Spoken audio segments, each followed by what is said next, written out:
All right, today we are going to be talking about Pythagorean theorem. The reason it says lesson Ok19 is because it's a part of chapter 11, but our book doesn't really leave it in chapter 11 because it's different for Oklahoma than it is for other states. That's the only reason it says Ok19.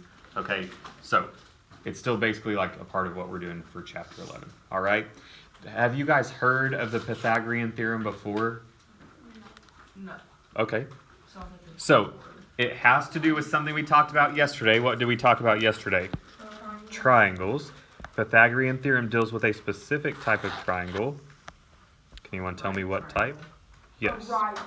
Yes. So Pythagorean theorem only works for a right triangle. It does not work for acute or obtuse. Okay? So this would be the first thing, most important thing you need to write down. There are three sides of a triangle, A, B, and C. C has a special name. Does anyone know what it is? No.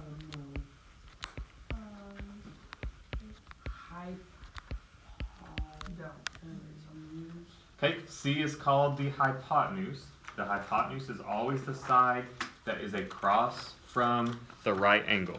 Okay, so it is always across from the right angle.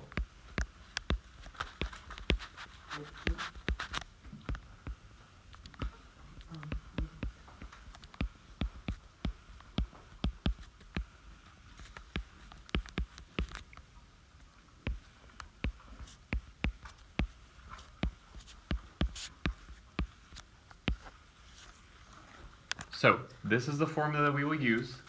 The Pythagorean theorem says that a squared plus b squared is equal to c squared. All right? Now, why do you think I pointed out the hypotenuse to you? Why is the hypotenuse going to be important as opposed to sides A and B? Yes, because it is across from the right angle, okay? And most of the time, you're going to be solving for either A, B, or C. So it does not really matter because it's not going to tell you A or B. It's probably just going to say, it'll give you two sides and then you'll solve for X, right? So you just need to know it doesn't matter where you put the numbers A or B. The only one that matters in a specific place is the value for C. So if it gives you a value for the hypotenuse, you have to plug that in for C. All right? So let's walk through a few examples of what this is going to look like.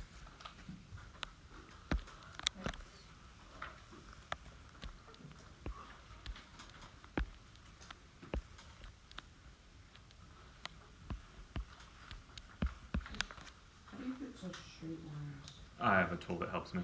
Oh. Okay, so we're going to look at this right triangle. The first thing we're always going to do, you guys, is write our formula. A squared plus b squared equals c squared. Every single time, I want you to write that.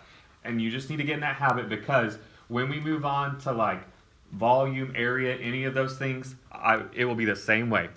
I will always want you to start with writing your formula, and then we're just going to plug in what it gives us. Now, when we talk about Pythagorean theorem, the first question you should always ask is, does it give you a numerical value, a number for the hypotenuse, the number that's across from the right angle? No. No. So will I plug in anything for C? No. No. Okay, who can tell me what I would plug in for A and B? A and 15. Does it matter which one goes where? No, it does not. So 8 squared plus 15 squared is equal to C squared. All right? Anybody think they could solve this from here? Or just tell me what to do next? Jace? 16 plus... Why would it be 16? I said 8. I said 16. I said 64. There we go. Okay, so 8 squared is 64. Anybody know what 15 squared is without their calculator? 15 is 300. 225. Okay. Close. 300 was only a little bit. Okay. So I get 64 plus 225 is equal to c squared. The next step should be obvious. Add. What's 225 plus 64? 289. Okay. Now, here's the only step that we may not know how to do yet, but I'm gonna see if anybody would know first. Right now we have c squared, and I want just c. Does anyone know what I could do to get just c? Take the square root. Awesome job, Katie. So, remember, when we talked about solving equations, when we talked about solving equations, you use opposite operations to solve, right? So the opposite of squaring something is taking the square root.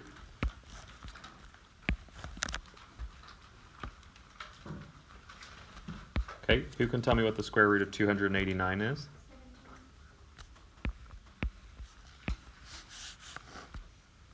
Good. Okay, Bush. Sir? I thought we were gonna have to like square root, the square root of c, and I was like, how do you? Well, square rooting the square of c is just c, because those two things cancel each other out. It's like dividing. It's like when you have 8x and we divide by 8. It just cancels each other. Isn't multiplying something by 8 and then turning around and dividing it by 8 just take you right back to what you had? Yeah. So what happens if you square a number and then turn around and square root it? We're dividing by that. You're just right back where you started, right? Think about it. What's 5 squared? 5 times 5. 25. What's the square root of 25? So aren't you right back where you started? Yeah. Okay, so the opposite of squaring something is the square root. Okay? All right, let's look at another one.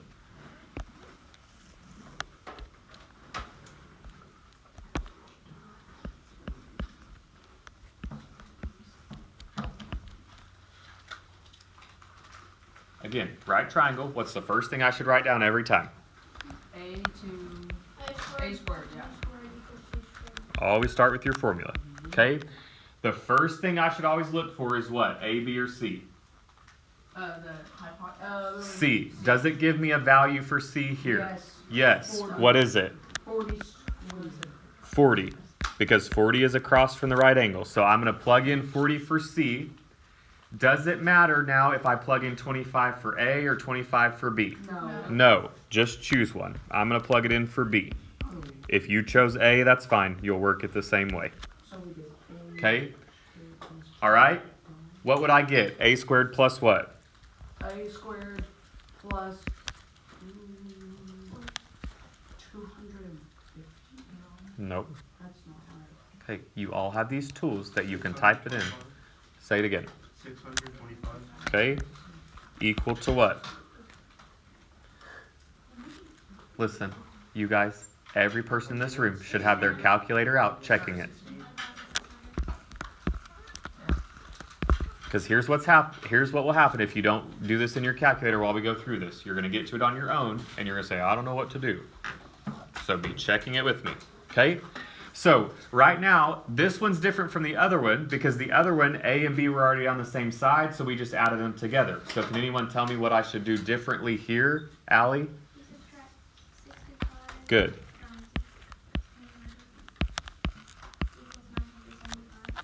So I get A squared is equal to, did you say 975? Yeah. All right. Then my last step every single time is going to be to take the square root. I want us to round to the nearest hundredth. So everyone should square root 975 in their calculator. We're rounding to the nearest hundredth. Hopefully we all know the correct place to round. I need somebody to type that in there. Tanner, type in square root of 975. Second square, clear it out. Hey, I know some of you have it, but I want to make sure other people know. Second square root. It's the second, then the x squared button. Go straight down from the, hey, listen. Did you hit second? Hey, Jack. Let. Oh, sorry. Okay, Tanner. Are you listening to me? Did you get the square root? So second, straight down to the x squared button. Should pull up a square root. Type 975. Hit equals. Tell me what you got.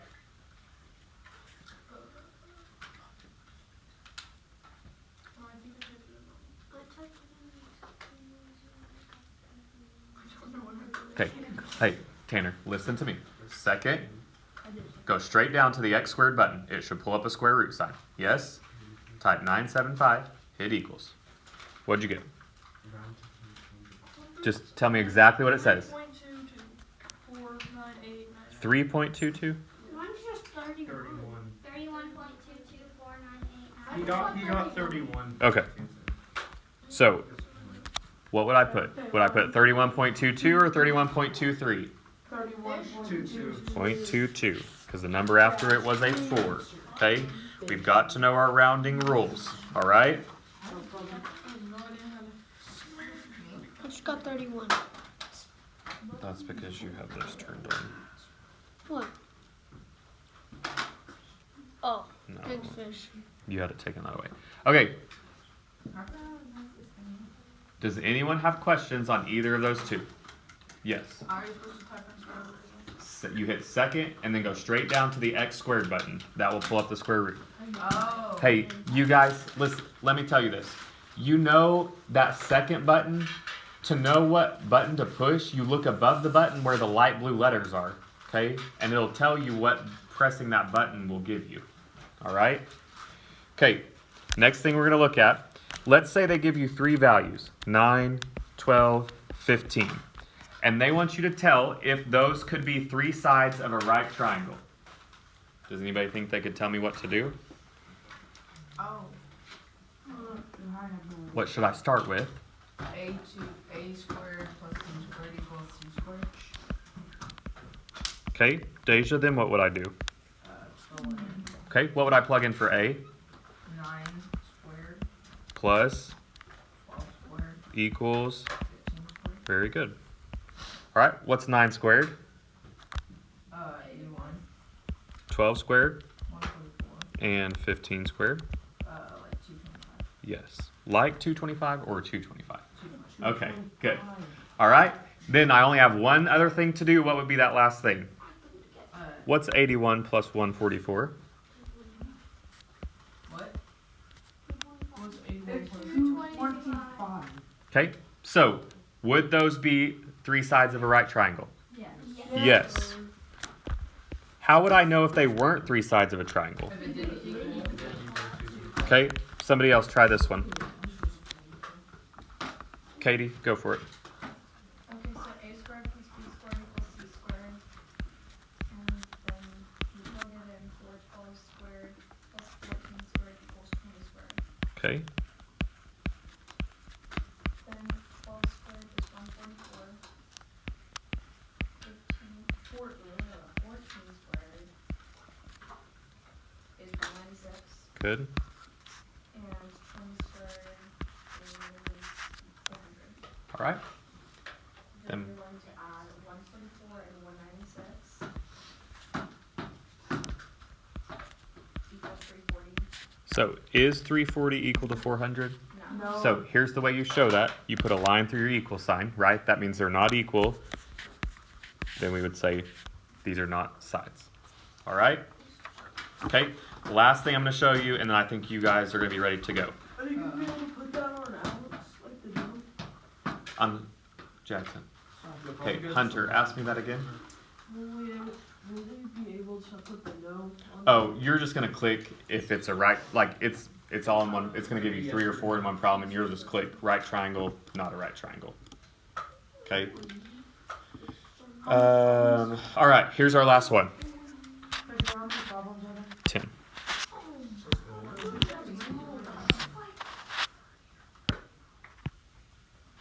Did you want more than that? No. Okay, just checking. All right.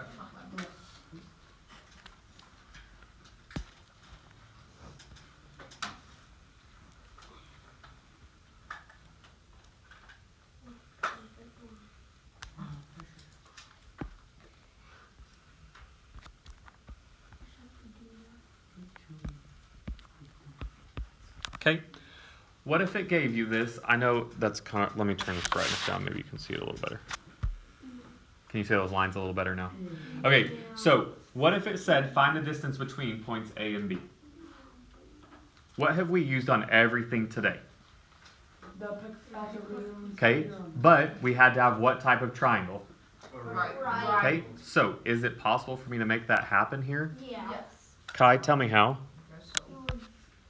Would you draw a line from B down to the A. Right there. And then, yeah. Okay. And then from A to the end of that. Does that form a right angle? Yes. It sure does. Okay. Then you would just count how many units. So start here. 1, 2, 3, 4, 5.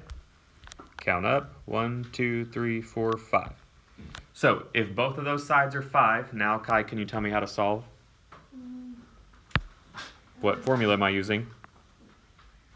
A squared plus B squared equals C squared. Okay. Kai, do we have a value for C that's across from the right angle?